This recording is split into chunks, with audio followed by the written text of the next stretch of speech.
नमस्कार दोस्तों, स्वागत है आपका एमसीक्यू गुरुकुल के पीवाईक्यू सीरीज में। दोस्तों, हम यहाँ पर गवर्नमेंट एग्जाम से जुड़े प्रीवियस ईयर के जीएस सेक्शन को कवर करेंगे। इसकी शुरुआत हम एमटीएस, सीजीएल, सीएचएसएल यानी कि एसएससी एग्जाम से कर रहे हैं और आने वाले समय में अगर आपकी डिमांड होगी तो हम और भी एग्जाम्स को कवर करेंगे। दोस्तों, प्रीवियस ईयर क्वेश्चन का एक महत्वपूर्ण योगदान होता है आपकी एग्जाम की सफलता में। प्रीवियस ईयर क्वेश्चन को समझकर आने वाली एग्जाम की तैयारी हम बेहतर और सटीक ढंग से कर सकते हैं। इस पीवाईक्यू सीरीज में हम जीएस के प्रश्नों को कवर कर रहे हैं तथा जीएस से जुड़े अन्य प्रश्न जो आने वाले एग्जाम में आ सकते हैं उसको भी कवर कर रहे हैं। आशा है आपको ये पीवाईक्यू सीरीज अच्छा लगेगा और आपकी सफलता में महत्वपूर्ण योगदान निभाएगा।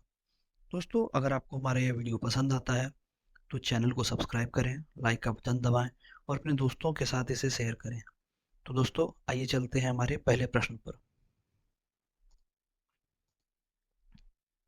दोस्तों, हमारा पहला प्रश्न है, भारतीय संविधान का कौन सा अनुच्छेद धार्मिक मामलों के प्रबंधन की स्वतंत्रता प्रदान करता है? आपके ऑप्शंस हैं अनुच्छेद 20, अनुच्छेद 23, अनुच्छेद 26 और अनुच्छेद 21। दोस्तों, इसका सही जवाब है अनुच्छेद 26, ऑप्शन सी। दोस्तों, चलते हैं अगले प्रश्न पर। आपका अगला प्रश्न है, निम्नलिखित में से कौन सी team Syed Mushtaq Ali cricket trophy 2022 21-22 की विजेता है?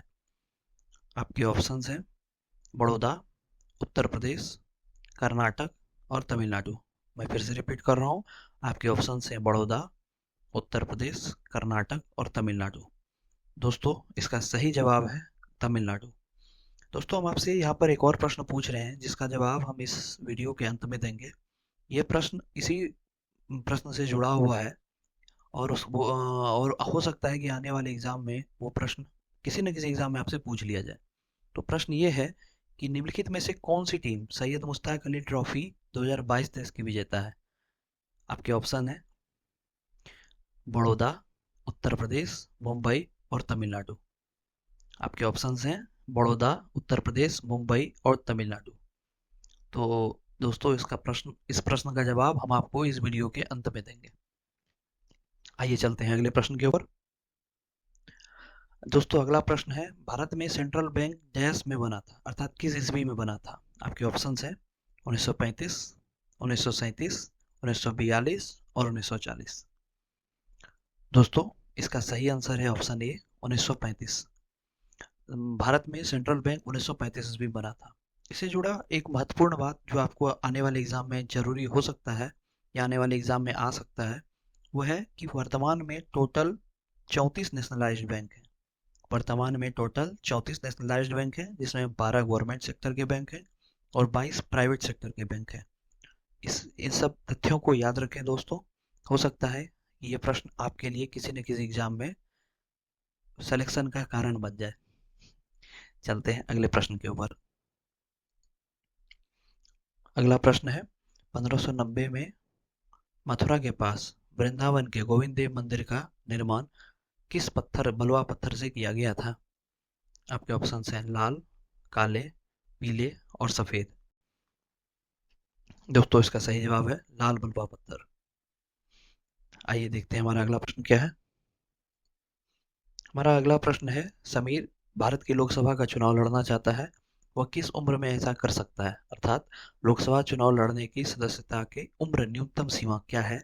उम्र की न्यूनतम सीमा क्या है, वो इस प्रश्न से पूछना चाहता है। आइए देखते हैं हमारे ऑप्शंस क्या क्या है। 25 वर्ष, 21 वर्ष, 18 वर्ष और 30 वर्ष। दोस्तों, इसका सही जवाब है ऑप्शन ए, 25 वर्ष। यहाँ पर एक बात गौर करने वाली है कि हम वोट 18 वर्ष की उम्र से दे सकते हैं, लेकिन हम लोकसभा का चुनाव लड़ सकते हैं सिर्फ और सिर्फ 25 वर्ष पूरे होने के बाद। आइए चलते हैं दोस्तों अगले प्रश्न पर। और अगला प्रश्न है, भारत की जलवायु को निम्नलिखित में से किस प्रकार वर्णित किया गया है? ये हमारा भूगोल से जुड़ा हुआ प्रश्न है। आइए देखते हैं इसके ऑप्शंस क्या क्या है। आपका ऑप्शन 1 है भूमध्य सागरीय, ऑप्शन बी है ध्रुवीय, ऑप्शन सी है शीतोष्ण और ऑप्शन डी है मानसून। दोस्तों, इसका सही जवाब है ऑप्शन डी, मानसून। देखते हैं दोस्तों अगला प्रश्न क्या है। आपका अगला प्रश्न है, निम्न अम्ल जिसमें अम्ल एवं क्षार की अभिक्रिया के परिणाम स्वरूप लवण तथा जल बनते हैं, उसे डैश कहा जाता है, अर्थात क्या कहा जाता है? ये हमारा रसायन विज्ञान से जुड़ा हुआ प्रश्न है। इसमें अभिक्रिया का नाम पूछा जा रहा है। देखते हैं हमारे ऑप्शंस क्या क्या हैं। ऑप्शन ए है अवगजन अभिक्रिया, ऑप्शन बी है संयोजन अभिक्रिया, ऑप्शन सी है उदासीनीकरण अभिक्रिया और ऑप्शन डी विस्थापन अभिक्रिया। दोस्तों इसका सही जवाब है सी उदासीनीकरण अभिक्रिया। चलते हैं दोस्तों अगले प्रश्न पर। हमारा अगला प्रश्न है 2020 के ग्रीष्मकालीन ओलंपिक खेलों अर्थात जो 2021 में आयोजित किया गया था में किस देश ने सबसे अधिक पदक जीते हैं। अर्थात 2020 के ओलंपिक खेलों में सबसे अधिक किस देश ने पदक जीते हैं। आपके ऑप्शन है चीन जनवादी गणराज्य अर्थात चीन, ऑप्शन बी संयुक्त राज्य अमेरिका अर्थात यूएसए, ऑप्शन सी जापान और ऑप्शन डी ग्रेट ब्रिटेन। दोस्तों इसका सही जवाब है ऑप्शन बी संयुक्त राज्य अमेरिका। यहाँ पर एक और बात गौर करने वाली है कि हम 2022 के विषय में भी याद रखेंगे कि 2022 का ओलंपिक विजेता कौन है। तो 2022 में ओलंपिक में सबसे ज्यादा मेडल नॉर्वे ने जीता था। इस तथ्य को आप याद रखें। आइए चलते हैं अगले प्रश्न के ऊपर। दोस्तों अगला प्रश्न है हमारा 2021 की जनगणना के अनुसार भारत में निम्नलिखित में से किस राज्य का लिंगानुपात अधिक है। आपके ऑप्शन है मणिपुर, आंध्र प्रदेश, केरल और तमिलनाडु। दोस्तों हम आपको यहाँ पर एक हिंट दे रहे हैं। वर्तमान में जिस राज्य का शिक्षा दर सबसे अधिक है उस राज्य की ही लिंगानुपात सबसे अधिक है। आई थिंक आपने गैस कर लिया होगा, वो राज्य है केरल। चलते हैं दोस्तों अगले प्रश्न के ऊपर। अगला प्रश्न है श्याम बेरी बेरी से पीड़ित है, ऐसा इसलिए है क्योंकि उसके शरीर में डैश की कमी है। अर्थात किसकी कमी से बेरी बेरी का समस्या हो सकता है। आपके ऑप्शन है vitamin A, vitamin C, vitamin K और विटामिन बी। दोस्तों इसका सही जवाब है विटामिन बी। अर्थात विटामिन बी की कमी से शरीर में बेरी बेरी की समस्या हो सकती है। आइए चलते हैं अगले प्रश्न पर। हमारा अगला प्रश्न है निम्नलिखित में से कौन सा पहला मौर्य शासक था जिसने शिलालेखों के माध्यम से लोगों तक अपना संदेश फैलाने का प्रयास किया था। अर्थात अपने संदेश को लोगों तक पहुंचाने के लिए किसने शिलालेखों का प्रथम उपयोग किया था। और यहाँ पर स्पेसिफिकली मौर्य शासक के बारे में पूछ रहा है। आइए देखते हैं हमारे ऑप्शंस क्या क्या हैं। हमारे ऑप्शन ए है Ashoka, option B Brihadratha, option C Bindusara और ऑप्शन डी चंद्रगुप्त। तो दोस्तों इसका सही आंसर है ऑप्शन ए अशोक। आइए चलते हैं दोस्तों अगले प्रश्न के ऊपर। हमारा अगला प्रश्न है महानदी बेसिन का विस्तार भारत के किस राज्य में नहीं है। ये हमारा भूगोल से जुड़ा हुआ प्रश्न है। आइए देखते हैं इसका आंसर, इसके ऑप्शंस क्या क्या है। ऑप्शन ए है Uttar Pradesh, option B Jharkhand, option C Chhattisgarh और ऑप्शन डी उड़ीसा। दोस्तों इसका सही उत्तर है ऑप्शन ए उत्तर प्रदेश। दोस्तों अगला प्रश्न है हमारा एथलीट फुट डैश के कारण होने वाली बीमारी है। यहाँ भी हमारे एथलीट फुट को होने का कारण पूछा जा रहा है। उसका कारण क्या हो सकता है उसको ऑप्शंस में दिया हुआ है। ऑप्शन ए है जीवाणु, ऑप्शन बी कवक, ऑप्शन सी विषाणु, ऑप्शन डी अनुवांशिक विकार। दोस्तों इसका सही जवाब है कवक। आइए चलते हैं हमारे 15वें प्रश्न पर। दोस्तों हमारा 15वां प्रश्न है निर्मला सीतारमन ने वर्ष नवंबर 2021 में देश के लोगों के लिए तेजस्विनी योजना शुरू की थी। दोस्तों ये करंट अफेयर से जुड़ा हुआ प्रश्न था जो एमटीएस 2021 में पूछा गया था। कोई ज़रूरी नहीं है कि ये प्रश्न पूछा ही जाए, लेकिन हो सकता है कि जो इसी योजना से जुड़े अन्य प्रश्न भी पूछे जाएं या यही इसी प्रश्न को किसी अन्य रूप में रिपीट किया जाए। तो जरूरी है हमारे लिए कि हम हर प्रश्न को कवर करें। देखते हैं दोस्तों इसका ऑप्शन क्या है। इसके ऑप्शन है जम्मू और कश्मीर, राजस्थान, कर्नाटक और पंजाब। दोस्तों इसका सही जवाब है ऑप्शन ए जम्मू और कश्मीर। आइए दोस्तों चलते हैं अपने अगले प्रश्न के ऊपर। हमारा अगला प्रश्न है निम्नलिखित में कौन सी भारतीय नृत्य शैली राजस्थान से संबंधित है। यहाँ पे आपके ऑप्शंस हैं कथक, ओडिसी, भरतनाट्यम, कालबेलिया। दोस्तों आपको इलिमिनेशन ऑप्शन भी आने चाहिए। इलिमिनेशन के थ्रू आप एटलीस्ट एक दो ऑप्शंस को तो हटा ही सकते हैं। सबसे पहले यहाँ राजस्थान पूछा गया है तो राजस्थान में ओडिसी तो नहीं हो सकता क्योंकि नाम से ही पता चल रहा है कि ये उड़ीसा का भारत नृत्य शैली है। उसी तरह से भारतनाट्यम हम सभी को पता है कि तमिलनाडु का नृत्य शैली है, तो कालबेलिया या कथक में ही हमारा कोई एक ऑप्शन हो सकता है। इस तरह से अगर हम एलिमिनेट करेंगे तो एग्जाम में हमें बहुत आसानी होगी हमें क्वेश्चंस को बनाने में। तो दोस्तों इसका सही आंसर है कथक कालबेलिया, जो कि राजस्थान से संबंधित है। दोस्तों कथक भी नॉर्थ इंडिया का ही डांस है, जो कि मुख्यतः यूपी, राजस्थान, एमपी आदि में नृत्य किया जाता है।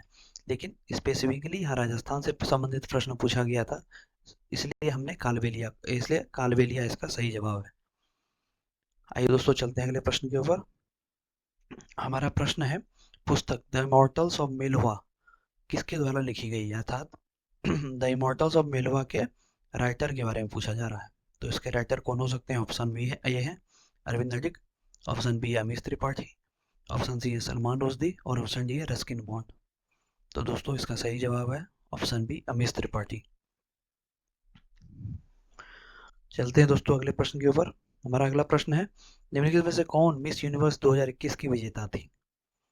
निम्नलिखित में से कौन मिस यूनिवर्स 2021 की विजेता थे? तो दोस्तों इसका सही ऑप्शन क्या होगा, आप बताइए। जिसमें ऑप्शन हैं आपके नदिया फरीरा, एडलाइन क्रिस्टेलोना, एंड्रिया मेजा और हरनाज सिंधु। इसका सही जवाब है हरनाज सिंधु। आप यहाँ पे गैस भी कर सकते हैं, जो कि ये हमारे देश से जुड़ी हुई हैं, इसलिए हमारे देश में ये प्रश्न पूछा गया था। तो इसमें हरनाज सिंधु सही ऑप्शन है।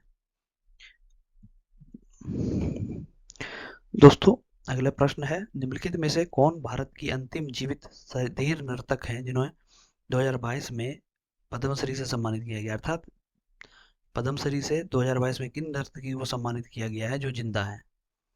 उनका आपका ऑप्शन है Manjamma Jogati, option B Rukmini Devi Arundale, option C Vaishali Mohanty, option D R Muthukkammal नामन।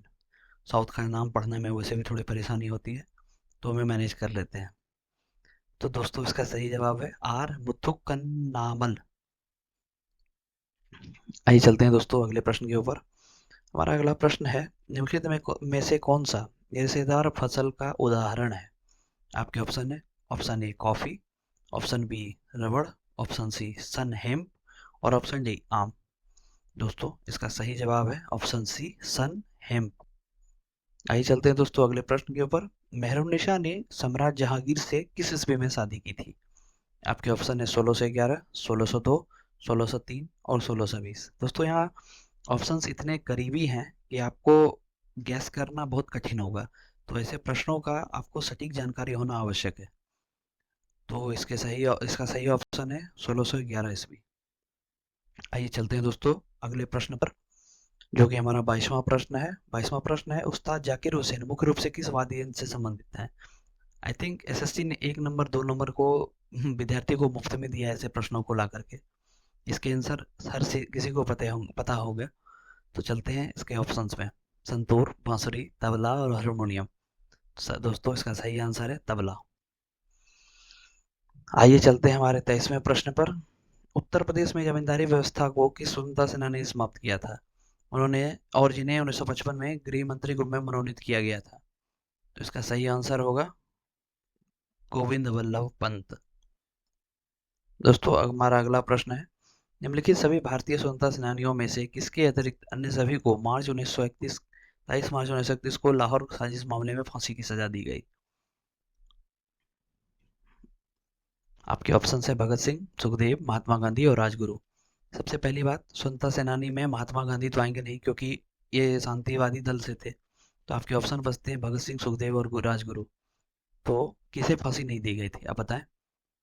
दोस्तों इसका सही आंसर है महात्मा गांधी, क्योंकि इन तीनों को फांसी दे दी गया था। आइए चलते हैं हमारे 25वें प्रश्न पर। जनसंख्या वृद्धि दर से क्या तात्पर्य है? दोस्तों आपके ऑप्शन हैं, जन्म दर और जीडीपी का अंतर, जन्म दर और मृत्यु दर का योग, मृत्यु दर और जीडीपी का अंतर, जन्म दर और मृत्यु दर का अंतर। दोस्तों इसका सही जवाब है जन्म दर और मृत्यु दर का अंतर। आइए चलते हैं हम अपने आखिरी प्रश्न के ऊपर। हमारा आखिरी प्रश्न है, बेहदनीन खलम त्योहार मुख्य रूप से किस राज्य में मनाया जाता है? आपके ऑप्शन है झारखंड, पश्चिम बंगाल, मेघालय और उत्तर प्रदेश। दोस्तों इसका सही जवाब है मेघालय। दोस्तों हमने वीडियो के शुरुआत में आपसे एक प्रश्न पूछा था इस सैयद मुश्ताक अली ट्रॉफी 2022-23 के विजेता कौन है? तो दोस्तों उसका सही आंसर है मुंबई। मुंबई ने 2022-23 के सैयद मुश्ताक अली ट्रॉफी पर कब्जा जमाया था। आइए दोस्तों, इस वीडियो को यहीं अंत करते हैं। मिलते हैं आपको आपसे नई वीडियो की सीरीज में। अगर आपको हमारा वीडियो पसंद आता है तो कृपया लाइक करें, सब्सक्राइब करें चैनल को और अपने दोस्तों के साथ भी शेयर करें। धन्यवाद।